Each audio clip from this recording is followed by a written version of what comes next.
मुख्यालय में कुछ देर बाद होगी ज्वाइनिंग। प्रदेश के कुछ दिग्गज नेता बीजेपी ज्वाइन करेंगे। बाड़ी से कांग्रेस नेता गिरिराज सिंह मलिंगा, खिलाड़ी लाल बैरवा, पूर्व विधायक बाबूलाल बैरवा, दर्शन सिंह गुर्जर भाजपा में शामिल होंगे। रामनिवास भामाशाह भी भाजपा ज्वाइन करेंगे। तो भाजपा से इनकी बातचीत हो चुकी और अब ज्वाइनिंग का वक्त है, यानी अब ये लोग ज्वाइनिंग करेंगे। 5 सूचियां कांग्रेस की आई और उसमें नाम नहीं आया। खिलाड़ी लाल बैरवा का तो नाम कट भी गया और ऐसे में अब ये कांग्रेस के नेता बीजेपी ज्वाइन करने जा रहे हैं। कांग्रेस नेता गिरिराज सिंह मलिंगा बीजेपी ज्वाइन करेंगे। खिलाड़ी लाल बैरवा, बाबूलाल बैरवा, ये दर्शन सिंह गुर्जर जो भाजपा में शामिल होने जा रहे हैं। रामनिवास भामाशाह भी भाजपा ज्वाइन करेंगे।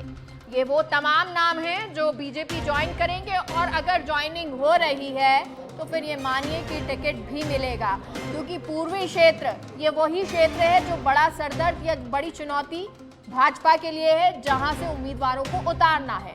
और अगर जो मंझे हुए जैसे मलिंगा, आप देखेंगे गिरिराज सिंह मलिंगा जो जीतते आए हैं, अगर वो भाजपा में आते हैं, भाजपा के लिए एक बड़ी सफलता होगी। उस सीट से एक बार फिर से शायद बीजेपी उतारे, नाम भी शायद उसमें शामिल हो, और अगर वहां से उतारते हैं तो फिर चुनौती कांग्रेस के लिए हो जाएगी। और ऐसा ही नाम खिलाड़ी लाल बैरवा, जिनका नाम कल कट गया था, कल की लिस्ट जो आई उसमें उनका नाम कट गया।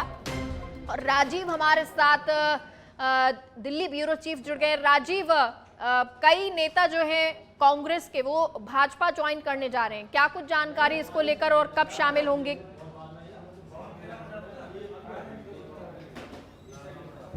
बिल्कुल, देखिए भारतीय जनता पार्टी मुख्यालय में इस समय प्रदेश अध्यक्ष सीपी जोशी, प्रभारी अरुण सिंह पहुंच गए हैं और जो ज्वाइन करने वाले नेता हैं लगभग वो भी पहुंच गए हैं, कुछ लोग पहुंचने वाले हैं। थोड़ी देर बाद ये लोग भारतीय जनता पार्टी ज्वाइन करेंगे, जिसमें देखिए गिरिराज मलिंगा का नाम सामने आ रहा है। कांग्रेस से विधायक हैं लेकिन नाराज चल रहे हैं। वही खिलाड़ी लाल बैरवा भी नाराज चल रहे हैं कांग्रेस पार्टी से। बाबूलाल बैरवा का भी नाम सामने आ रहा है, ये भी आज ज्वाइन करेंगे। और दर्शन सिंह गुर्जर का भी नाम सामने आ रहा है। 1-2 और लोग हैं जो पार्टी आज ज्वाइन करेंगे। सबसे बड़ी बात है कि देखिए 76 नामों को लेकर आज बीजेपी केंद्रीय चुनाव समिति की बैठक है, उसके ठीक पहले लोग बीजेपी ज्वाइन कर रहे हैं।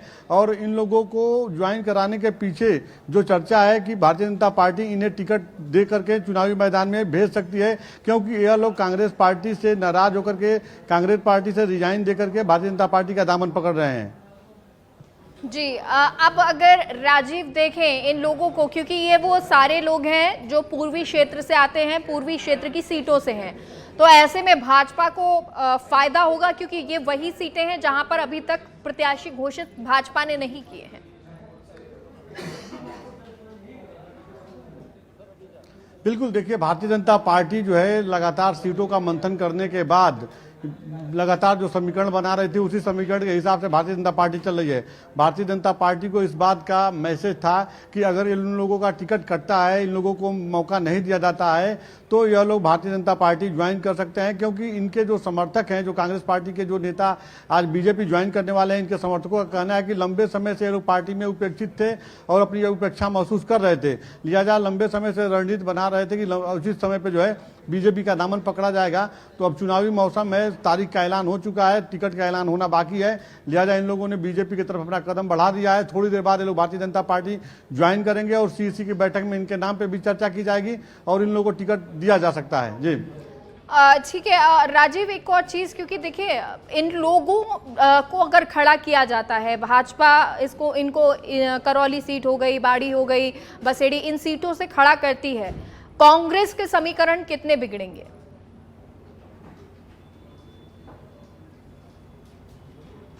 देखिए कांग्रेस के लिए बहुत बड़ा झटका होगा, क्योंकि देखिए कांग्रेस के सभी दिग्गज नेता हैं, इनका जनमानस में मजबूत पकड़ है और ऐसे में भारतीय जनता पार्टी की तरफ ये लोग जाते हैं तो ये लोग सिर्फ एक नेता ही नहीं बल्कि एक समाज के नेता हैं। तो कहीं ना कहीं इनके समाज के जो मतदाता हैं वो पूरी तरह से इनके प्रभाव में है और सारे मत जो है वो भारतीय जनता पार्टी की तरफ डाइवर्ट होगा, इस बात से इनकार नहीं किया जा सकता है। चलिए ठीक है राजीव, बहुत बहुत शुक्रिया आपका तमाम जानकारी के लिए। अपडेट